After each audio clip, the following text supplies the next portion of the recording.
প্রথম দিকে আমাদের স্বাগত ভাষণের পরেই উনি ওনার বক্তব্য আমাদের সামনে রেখেছেন।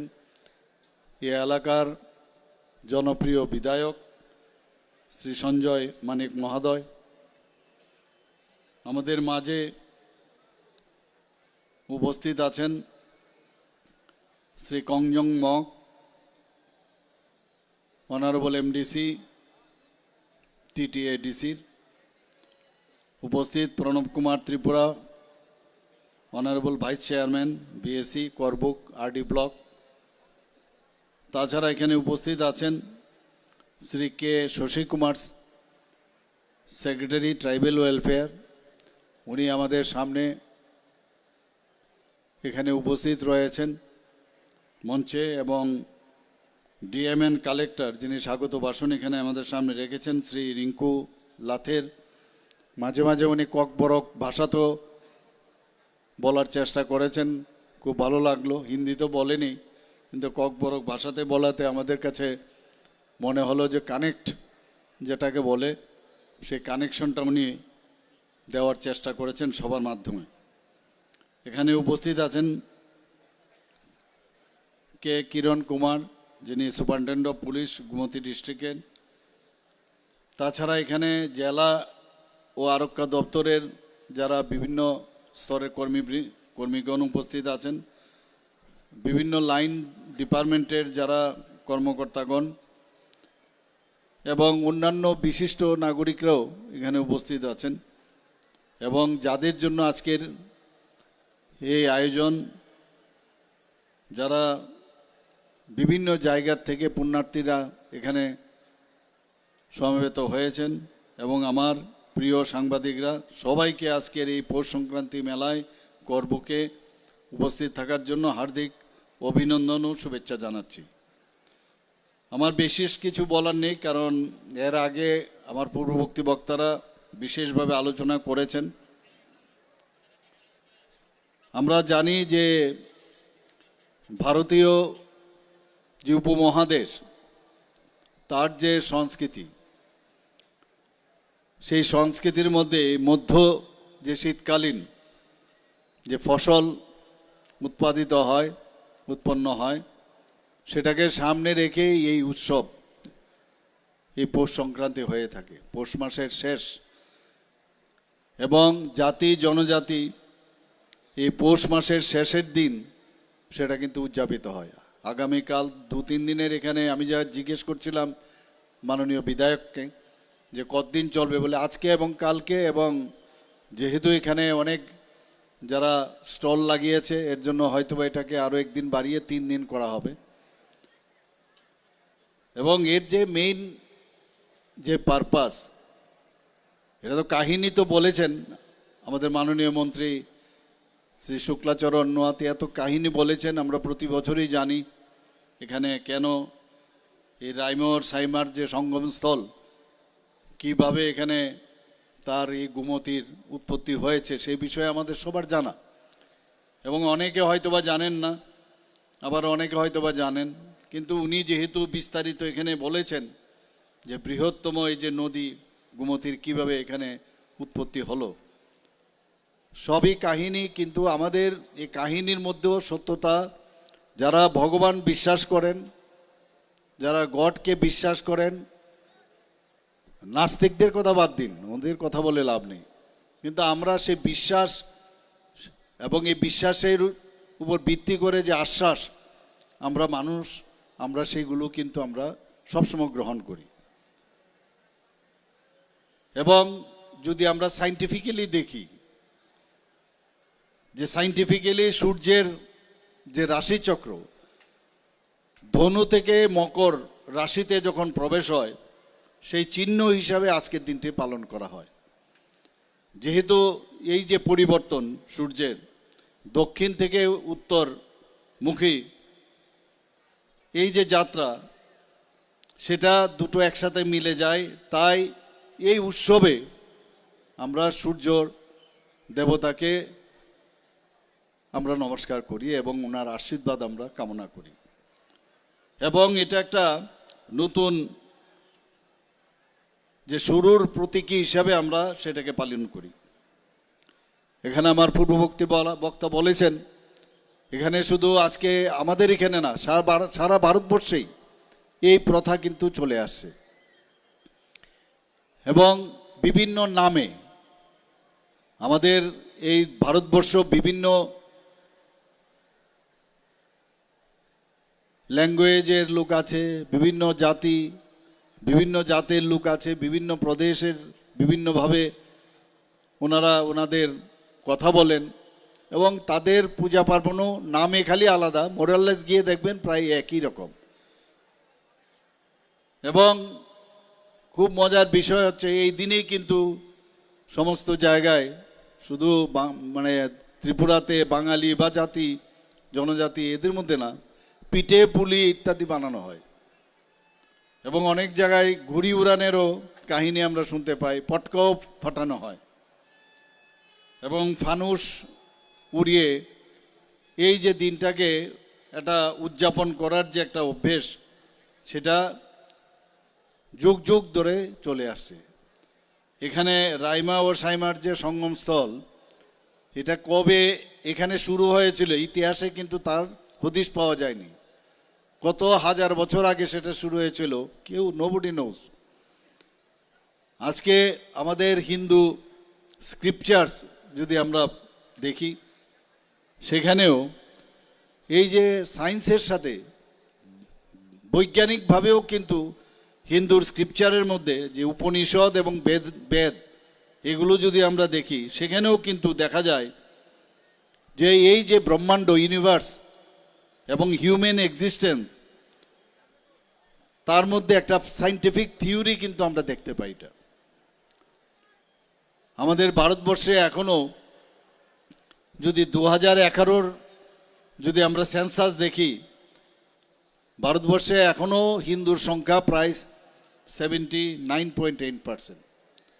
কাজে এখানে হিন্দুদের যে পুরনো কাহিনী, কৃষ্টি, সংস্কৃতি, পরম্পরা এবং ত্রিপুরারও আমাদের এখানে সবাই জানেন যে আমাদের 19টি জনজাতি গোষ্ঠী এবং তাদেরও যে বিভিন্ন জায়গায় আমি যখন যাই, তাদের যে কৃষ্টি সংস্কৃতি সেগুলো আমাদের কাছে একটা রিচ কালচার এবং আমাদের জন্য একটা অলংকার, সেটা ত্রিপুরাবাসীর জন্য। মাননীয় প্রধানমন্ত্রীজি বারবার বলছেন কেউ যেন আমাদের হারিয়ে না যায়। আমরা ব্রডলি 19টি জাতি জনজাতি গোষ্ঠী এখানে আছে ত্রিপুরাতে। জনজাতি আমাদের জাতি বাঙালি, মণিপুরি, সংখ্যালঘু সবাই কিন্তু এখানে উপস্থিত আছে।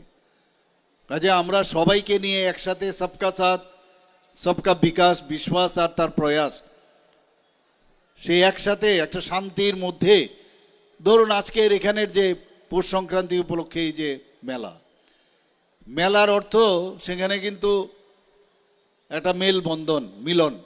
সেখানে যদি কোনো দেখা যায় যে অমিলের কিছু বিষয় দাঁড়ায়, তাহলে তো জিনিসটা ঠিক হলো না। কাজে এই ধরনের মেলার যে তাৎপর্য সেটা বুঝতে হবে। সব কিছু ভুলে গিয়ে আমরা একসাথে যেমন এই মেলাকে আমরা সুন্দর করব, সুন্দরভাবে তাকে পালন করব, এই ত্রিপুরা রাজ্যকেও আমরা সামনের দিকে এগিয়ে নিয়ে যাওয়ার জন্য একটা নতুন ত্রিপুরা আমরা তৈরি করার অঙ্গীকার। এই ধরনের যখন পার্বণ আসবে সেখানে কিন্তু আমাদের সেই বিষয়টাও কিন্তু আমাদের অঙ্গীকার করতে হবে। এখানে আমার পূর্ববর্তী বক্তা বলেছেন যে গুমতির যে এই উৎসস্থল, সেখানে সবাই আসেন, এসে অস্থি বিসর্জন, শ্রাদ্ধ, পিতৃতর্পণ এবং পুণ্যস্থান বেশিরভাগ জনজাতি গোষ্ঠীর মানুষেরা এইখানে করেন। কিন্তু এখন বাইরের থেকেও লোক আসেন এখানে, জাতি জনজাতি বাঙালি সবাই আসেন। এবং শুধু তাই নয়, সেখানে যে মিজোরাম পার্শ্ববর্তী যে রাজ্য আসাম, মণিপুর, প্রচুর জায়গার থেকে আমার মাননীয় মন্ত্রী বাহাদুর বলছিলেন যে এখন বাংলাদেশ থেকেও আগে আসতেন প্রচুর পরিমাণে। তো বাংলাদেশের এখন বর্তমান পরিস্থিতির কারণে মানুষ এখানে আসতে পারে না। তো এই তীর্থমুখের যে ইতিহাস এবং তার যে আমাদের ত্রিপুরার ইতিহাসের একটা অলংকার, সেটাকে কিন্তু সারা ভারতবর্ষের লোক সেটাকে জানে। এবং আজকে আপনারা এখানে এই পৌষ সংক্রান্তি মেলা উপলক্ষে যারা এখানে উপস্থিত আছেন সবাইকে আমি হার্দিক অভিনন্দন ও শুভেচ্ছা জানাতে চাই। আমাদের ত্রিপুরাতে অনেক ধরনের ফেস্টিভ্যাল আছে। আমরা সবাই জানি যে এখানে খার্চি পূজার সময় আমরা আনন্দ করি, আমরা গড়িয়া পূজার সময় আনন্দ করি, কেয়ার পূজার সময় আনন্দ করি। বিভিন্ন যেসব পূজাগুলো আছে আমরা সেগুলোকে আমরা ত্রিপুরা সরকারও সাহায্য করে। আমরা এখানে ত্রিপুরা সরকারের জনজাতিদের যতগুলো তাদের কার্যক্রম আছে সেগুলো আমরা চেষ্টা করি আমাদের সরকারের তরফ থেকে সাহায্য করার, যাতে এগুলো হারিয়ে নেওয়া যায়। মাননীয় প্রধানমন্ত্রী যে আসার পর আপনারা লক্ষ্য করেছেন, একদিকে দেশকে যেমন শক্তিশালী করছেন, আরেক দিক দিয়ে বলছেন যে আমাদের যে মূল যে শক্তি সেটা হচ্ছে আমাদের যে অতীত, আমাদের প্রকৃতি। আমরা যে যে ধর্মে আমরা যারা যে যে ধর্মে বিশ্বাস করে সেই বিশ্বাসের মধ্যে আমাদের বেঁচে থাকতে হবে। আমরা এর মধ্যেও দেখলাম যে কাশী বিশ্বনাথ করিডোর, আপনারা সবাই জানেন মাননীয় প্রধানমন্ত্রী প্রথম ফেজে প্রায় 399 কোটি টাকা খরচ করেছেন। অর্থটা কি? এই কাশী বিশ্বনাথ যে লর্ডস শিব বারাণসীতে এই টেম্পলের কি অবস্থা ছিল, আজকে আপনারা যান সেখানে, যে is of going, is of doing business এত সুন্দরভাবে সেটাকে ফার্স্ট ফেজে আরও আস্তে আস্তে করে সুন্দর করছে, এগুলো পুনরুদ্ধার করছে। আমাদের ভারতবর্ষে আজকে মুঘলরা এখানে শাসনভার নিয়েছিল এবং শাসন করেছে, পরবর্তী সময়ে ইংরেজরা শাসন করেছে, কিন্তু তারপরেও ভারতীয় যে সংস্কৃতি, ভারতীয় যে ইতিহাস সেটাকে কেউ কিন্তু শেষ করতে পারেনি। আজকে আমরা যদি ইজিপ্টের সভ্যতা দেখি, আমরা যদি গ্রিকের সভ্যতা দেখি, এগুলো কিন্তু মিউজিয়ামে চলে গেছে এখন, কিন্তু ভারত কিন্তু ভারতের জায়গা আছে। এর জন্য বলছে সনাতন।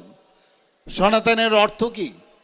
মানে কবে ভারতের সভ্যতা শুরু হয়েছে কেউ বলতে পারে না, অর্থাৎ আদিকাল থেকে এই যে সনাতনীর যে ব্যবস্থা, সেটাকে এই ধরনের যে অনুষ্ঠান, সেই অনুষ্ঠানের মাধ্যমে আমাদের নিজেদেরকে পুনরুজ্জীবিত করার, অঙ্গীকার করার একটা সময়। আজকে মাননীয় প্রধানমন্ত্রীজি 2014-এর পর কিভাবে একের পর এক যে আমাদের যে ধর্ম স্থানগুলো আছে সেগুলোকে কিভাবে রিজুভিনেট করছে। কিছুদিন আগে আপনারা দেখেছেন, এখানে আমার পূর্ববর্তী বক্তা বলেছেন যে আমাদের যে এখানে মাতা ত্রিপুরের সুন্দরী মন্দির, সেটাকে সুসজ্জিতভাবে নতুনভাবে আমরা তার জন্য গর্ববোধ করি যে 51 শক্তিপীঠের একটা।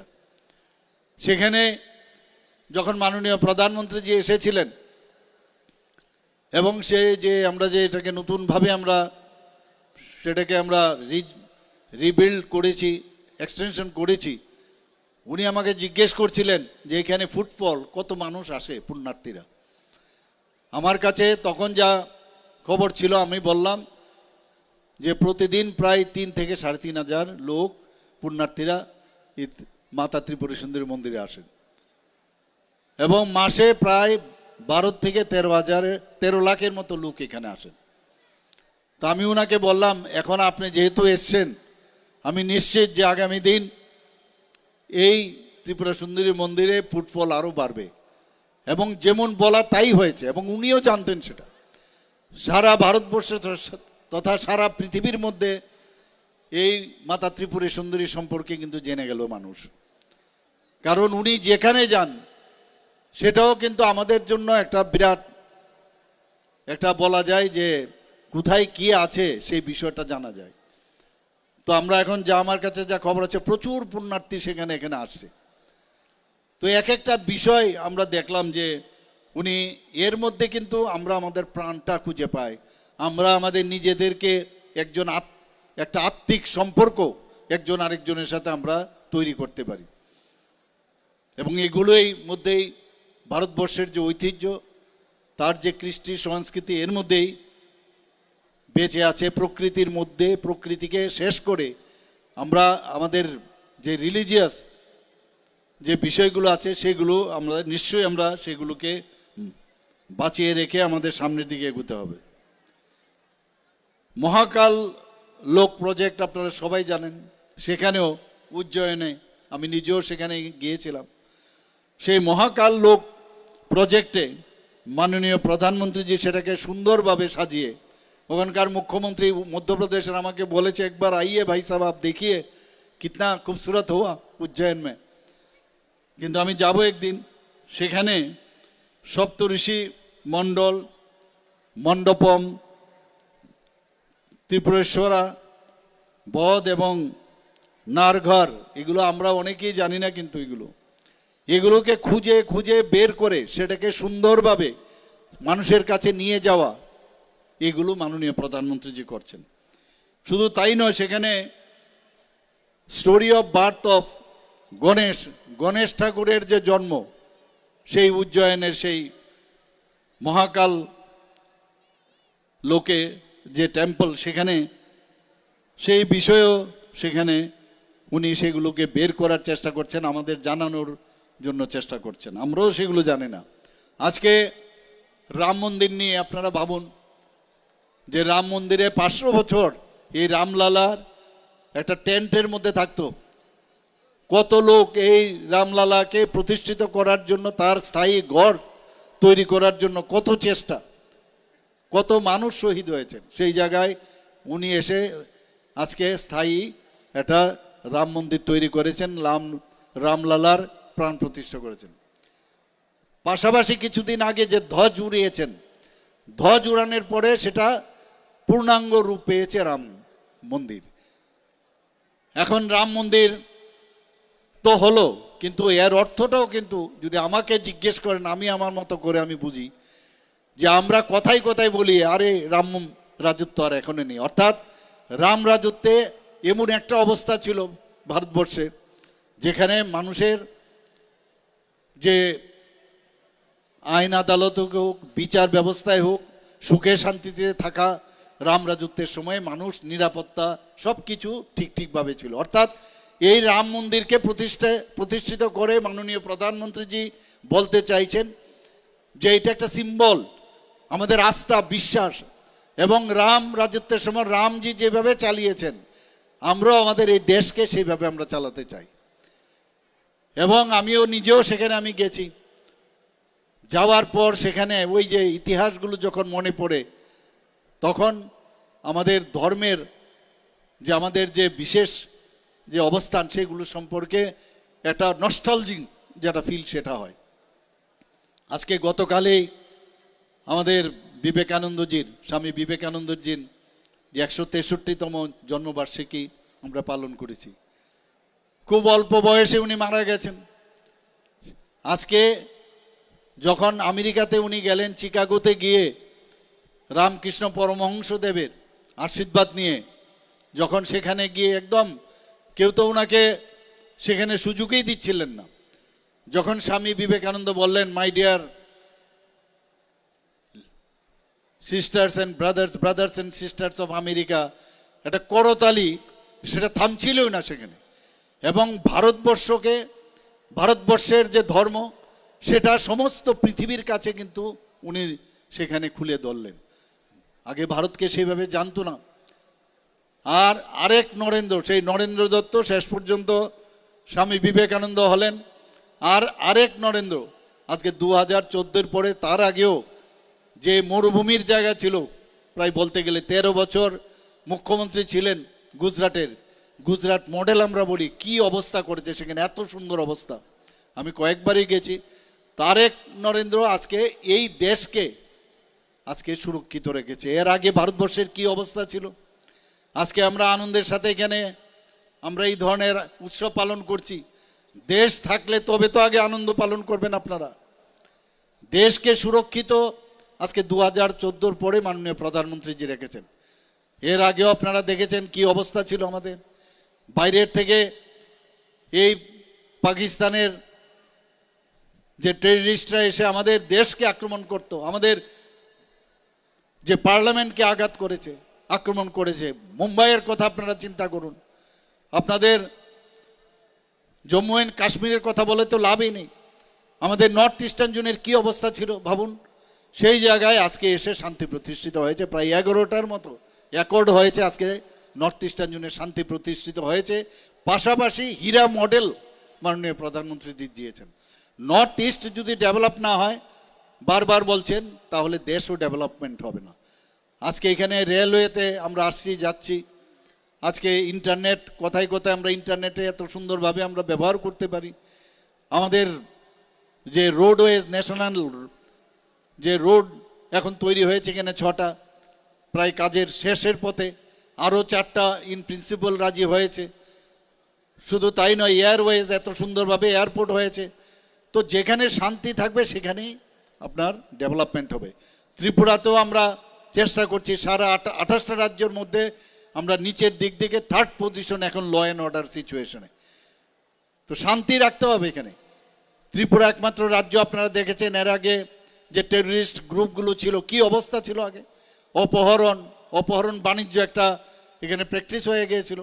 সেই জায়গায় যাদের সময়ে এগুলোর সৃষ্টি হয়েছে, আমরা সবাই জানি কাদের সময় সৃষ্টি হয়েছে। আগের সরকারে, আমাদের সরকারে এসে মাননীয় প্রধানমন্ত্রীজির নেতৃত্বে, মাননীয় হোম মিনিস্টার নেতৃত্বে আমাদের সরকারের মাধ্যমে আজকে তাদেরকে মূল স্রোতে আমরা নিয়ে এসেছি।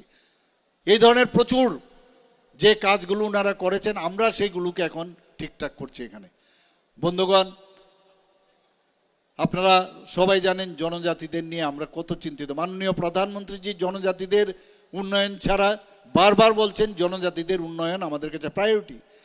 ত্রিপুরা রাজ্যে 2019 থেকে 2024 পর্যন্ত বিশিষ্ট জনেরা, জনজাতি যারা গোষ্ঠীর বিশিষ্ট জনেরা, বিশিষ্ট জিনিস নিয়ে যারা লিজেন্ড ব্যক্তি, তাদেরকে 7 জনকে তাদেরকে পদ্মশ্রী, এই জনজাতি গোষ্ঠীর পদ্মশ্রী উপাধি দিয়েছেন। আমাদের মাননীয় প্রধানমন্ত্রীজি যার জীবনে কোনোদিন ভারতবর্ষের ইতিহাসে হয়নি, এক তো মহিলা, সেই মহিলা আবার জনজাতি, অজগায়ের উড়িষ্যার, উনাকে রাষ্ট্রপতি বানিয়েছেন। শুধু তাই নয়, ত্রিপুরার এই রাজ পরিবারের একজন সন্তান আমাদের শ্রী জিষ্ণুদেব বর্মা মহোদয় আমাদের আগে উপমুখ্যমন্ত্রী ছিলেন। এটা তেলেঙ্গানার মতো একটা রাজ্যের রাজ্যপাল বানিয়েছেন। এটা একমাত্র সম্ভব হয়েছে মাননীয় প্রধানমন্ত্রীজির জন্য। আমাদের 19টা জনজাতি গোষ্ঠী আছে। আমাদের সরকার আসার পর যারা সমাজের সাথে যুক্ত আছে, সমাজপতি, তাদেরকে আমরা প্রথমে 2000 টাকা করে তাদেরকে আমরা সাম্মানিক দিয়েছি। কিছুদিন আগে আমরা ডিসিশন নিলাম যে না, তাদেরকে 5000 টাকা করব। যেমন কথা, ক্যাবিনেটে আমরা ডিসিশন নিয়ে 5000 করেছি। একটা ক্যাপিং ছিল যে কেউ যদি জনজাতি গোষ্ঠীর যারা সমাজের জন্য কাজ করবে, তারা যদি কোনো কারণে তারা চাকরি করে বা তারা পেনশন পায়, তাদেরকে দেওয়া যাবে না। আমরা সেটাকে উঠিয়ে দিলাম কিছুদিন আগে ক্যাবিনেটে। উঠিয়ে বললাম না, সবাইকে সমাজের জন্য কাজ করছে, এটা ভাতা না, এটা একটা সাম্মানিক 5000 টাকা করে আমরা দেওয়ার ব্যবস্থা করেছি।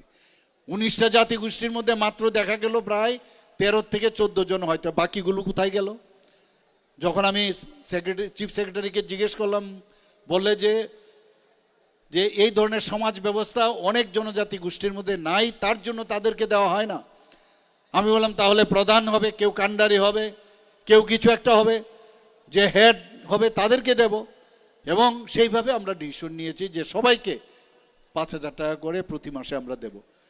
শুধু তাই নয়, আমাদের ত্রিপুরাতে, আমি জানি না এখানে সব জনজাতি গোষ্ঠীর সেই আইডিয়া আছে কিনা, যখন আমি বললাম যে আমাদের রেজিস্ট্রিকৃত কত ছোট ছোট গোষ্ঠী এখনো ত্রিপুরাতে আছে, অনেকেই জানেন না, বিভিন্ন নামে। আমি এখন সারা ত্রিপুরায় ঘুরে অবাক হয়ে আমি তাকিয়ে থাকি যে ত্রিপুরার জনজাতি গোষ্ঠী প্রায় 40+ আরও জনজাতি গোষ্ঠী। আমি বললাম সবাইকে 5000 টাকা করে, তাদের যে হেড আছে, আমি ডিএমদের আমি বলেছি তাদেরকে খুঁজে বের করুন, তারা যেন না হারিয়ে যায়। তাদের যে সংস্কৃতি, আলাদা আলাদা সংস্কৃতি, তাদেরকেও 5000 টাকা করে দেব। আমরা ক্যাবিনেটে ডিসিশন নিলাম জনজাতিদের জন্য এতগুলো যে আমাদের স্কিম হয়, মাননীয় প্রধানমন্ত্রীজি যে স্কিম দিল্লির থেকে পাঠান, আমরা যে স্কিমগুলো করেছি, প্রতিটা অফিসের মধ্যে টিসিএস সমকক্ষ সাব ডিভিশনাল লেভেলে, ডিস্ট্রিক্ট লেভেলে এক একজন আমরা অফিসার নিয়োগ করেছি। তার কাজ কি হবে? শুধুমাত্র এই স্কিমগুলো সেগুলো ইমপ্লিমেন্টেশন হচ্ছে কিনা সেগুলো দেখার জন্য। আজকে ভগবান বিরসা মুন্ডার কথা আমি জানি না, আমি তো শুনিনি কোনোদিন নাম। মাননীয় প্রধানমন্ত্রী জি এসে এই ভগবান বিরসা মুন্ডাকে, যিনি নাকি দেশের জন্য প্রাণ বলিদান হয়েছেন, দেশের স্বাধীনতার জন্য যিনি কাজ করেছেন, তাকে সামনে রেখে আজকে বিভিন্ন প্রকল্প উনি করেছেন, আর সব কটা জনজাতি গোষ্ঠীর জন্য। আজকে আমরা ওয়ার্ল্ড ব্যাংক থেকে প্রায় 1400 কোটি টাকা নিয়েছি জনজাতি এলাকায়, সমস্ত স্কুল, রাস্তা, সেখানে ইলেকট্রিসিটি এবং বিভিন্ন ডেভেলপমেন্ট করার জন্য 1400 কোটি টাকা ওয়ার্ল্ড ব্যাংক থেকে নিয়েছি। আজকে আমরা যে ফরেস্ট ডিপার্টমেন্টে আমরা প্রায় 1700 কোটি টাকা এলিমেন্ট প্রজেক্ট আমরা নিয়েছি। সেই জায়গাগুলো কিন্তু সমস্ত জনজাতি গোষ্ঠী এলাকার তাদের ডেভেলপমেন্টের জন্য বিভিন্নভাবে আমরা করছি। সেখানে একের পর এক আমরা ডেভেলপমেন্টের জন্য জনজাতিদের যাতে উন্নয়ন হয়। আজকে একলব্য স্কুল, কারণ এতদিন ধরে আমরা দেখেছি জনজাতিরা যাতে শিক্ষিত না হতে পারে তার ব্যবস্থা করেছে। 2018 আগে মাত্র 4টে এখানে একলব্য স্কুল ছিল। আমাদের এখানে এখন 21টার মতো একলব্য স্কুল হয়েছে এবং খুবই সুন্দর, শুধু জনজাতিদের জন্য। আমি নিজেও 2-3-4টে আমি ইনোগ্রেশন করেছি, আরও কয়েকটা হচ্ছে। সিবিএসসি প্যাটার্নে এবং ভারতীয়র যে তথ্য, ভারতীয়তার উপর ভিত্তি করে তাদের পড়াশোনা। আমরা ওয়েস্টার্ন কালচারে আমরা যেতে চাই না। ভারতকে নালন্দা বিশ্ববিদ্যালয়, তক্ষশিলা এরকম আগে বিদেশ থেকে ভারতে আসতাম পড়তে, এখন সেইভাবে পুনরুদ্ধার হচ্ছে। এই নালন্দা বিশ্ববিদ্যালয়কে আবার নতুনভাবে মাননীয় প্রধানমন্ত্রীজি আবার নতুনভাবে সাজিয়েছে। এখানে প্রায় 12টা একলব্য মডেল রেসিডেন্সিয়াল স্কুল সেটা শুরু হয়ে গেছে, আরও 6টা এই মার্চের মধ্যে শেষ হবে, আরও কয়েকটা এই সামনের বছর হবে। তারপরও আমি কিছুদিন আগে দিল্লিতে গেছি, তার কিছু ক্রাইটেরিয়া আছে যে কোনো ব্লকের ভিতর যদি প্রায় মিনিমাম 50% জনজাতি থাকতে হবে, বা 50% ওইখানে যা লোক থাকবে পপুলেশন তার 50% জনজাতি থাকবে, তবে প্রতিটা ব্লকের মধ্যেই আমাদের এই একলব্য মডেল রেসিডেন্সিয়াল স্কুল হবে। আমি কিছু রিল্যাক্সেশন চেয়ে আমি আরও 15টা যাতে একলব্য স্কুল হয় তার জন্য দিল্লিতে আমি জানিয়ে এসেছি। আমরা সবাই একসাথে আমরা থাকতে চাই। এখানে ডিভাইড অ্যান্ড রোলের মধ্যে থাকলে কারোরই কিছু লাভ হবে না। আজকে এই সংস্কৃতিগুলো আমাদের, একদিকে কালচারাল সংস্কৃতি, আমাদের ইকো ট্যুরিজম, আমাদের বিভিন্ন যে রাজরাজারের যে কৃতিত্ব, সেগুলোকে আমরা পুনরুদ্ধার করার চেষ্টা করছি একের পর এক। আপনারা সবাই জানেন যে প্রত্নতাত্ত্বিক যে পর্যটন এখানে আছে। আজকে আমরা উজ্জয়ন্ত রাজপ্রাসাদকে কি সুন্দর করেছি, দেখেছেন আপনারা। নীরমহলকে, ভুবনেশ্বর মন্দির, পুষ্পবন্ত প্রসাদ, বিভিন্ন জায়গায় পর্যটকরা এখন আসছে এখানে। জিএসডিপি আরও বাড়বে আগামী দিনে। আমরা এখানে অমরপুরের মাননীয় এখানে বিধায়ক এখানে আছেন, অমরপুরের মঙ্গলচণ্ডী মন্দির, মহামুনি প্যাগোডা, আমরা চতুর্দশ দেবতা বাড়ি, আমরা ত্রিপুরেশ্বরী মন্দির, এগুলো ধর্মীয় পর্যটন, সেগুলোকে উন্নত করার আমরা চেষ্টা করছি। আমাদের ত্রিপুরাতে আমরা সবাই জানি যে ইকো ট্যুরিজম, কারণ আমাদের এখানে নদী, নালা, ঝর্ণা, দিঘি, সরোবর, বন্যপ্রাণী এবং জনজাতিদের যে চিরাচরিত যে সাংস্কৃতিক সম্ভার, এত রিচ কালচার আমাদের, সেই কালচারকে সামনে রেখে আমরা এই পর্যটনকে আমরা সামনের দিকে এগিয়ে নিয়ে যাই। আগের সরকার এটাকে শিল্প হিসাবে ঘোষণা করেছে, কিন্তু কাজের কাজ কিচ্ছু করেনি। আগামী দিনে এখানে স্বাস্থ্যের ব্যবস্থা যদি আমরা খুব বলি, আপনারা সবাই জানেন যে আগে এখানে মেডিকেলের কি অবস্থা ছিল। আমরা নিজেরও মেডিকেলে ডাক্তারি পড়তে গিয়ে মাত্র 12 থেকে 13টা সিট ছিল। আজকে ত্রিপুরাতে মেডিকেল কলেজ হয়েছে, 350টা সিট হয়েছে, আরও 100টা সিট হবে। ডেন্টালের মাত্র একটা সিট ছিল, সেখানে আজকে 63টা সিট হয়েছে। এখানে ফার্মেসি কলেজ হয়েছে, 50টা বিএসসি নার্সিং কলেজ হয়েছে। এখানে আজকে ন্যাশনাল ল ইউনিভার্সিটি হয়েছে, এনএলইউ হয়েছে। এখানে ফরেন্সিক ইউনিভার্সিটি হয়েছে, আমাদের সেন্ট্রাল সংস্কৃত ইউনিভার্সিটি হয়েছে। বিভিন্ন বাইরের থেকে অনেকগুলো ইউনিভার্সিটি এখানে হচ্ছে। বাইরে এখন আমাদের ছেলে মেয়েরা যখন পাশ করবে বাইরে যাওয়ার কোনো দরকার পড়বে না, এখানে এসেই তারা কিন্তু তাদের পড়াশোনা করতে পারবে। এরকম অসংখ্য কাজ আমরা করছি। আমরা আশা করি যে এক ত্রিপুরা শ্রেষ্ঠ ত্রিপুরা, এবং ত্রিপুরা নতুন ত্রিপুরা মাননীয় প্রধানমন্ত্রীজি যখন এবার অপারেশন সিন্দুরে বলেছেন নিউ ইন্ডিয়া, এখন আমরা প্রিচার, আমাদের পরামর্শ দেওয়ার লোকের দরকার নেই, আমরা we need partner only, don't give advice. আমরাও সেইভাবে নিউ ত্রিপুরা আমরা আগামী দিন করব, এবং এক বিকশিত ভারত 2047 এবং বিকশিত ত্রিপুরা 2047 অবশ্যই আমরা করব। আজকে আবার এখানে এই ধরনের অনুষ্ঠানে আপনারা দীর্ঘক্ষণ উপস্থিত আছেন, আগামীকালও আপনারা এখানে স্নান করবেন, এবং এই উপলক্ষে পৌষ সংক্রান্তি মেলা উপলক্ষে তীর্থমেলায় প্রাঙ্গণে উপস্থিত থাকার জন্য হার্দিক অভিনন্দন শুভেচ্ছা জানিয়ে আমার কথা বলা শেষ করছি। নমস্কার, জয় হিন্দ, ভারত মাতা কি জয়। Belai belai kino kena tutuk, tein nangkuk mani koklam ya farka, tini ni pandeni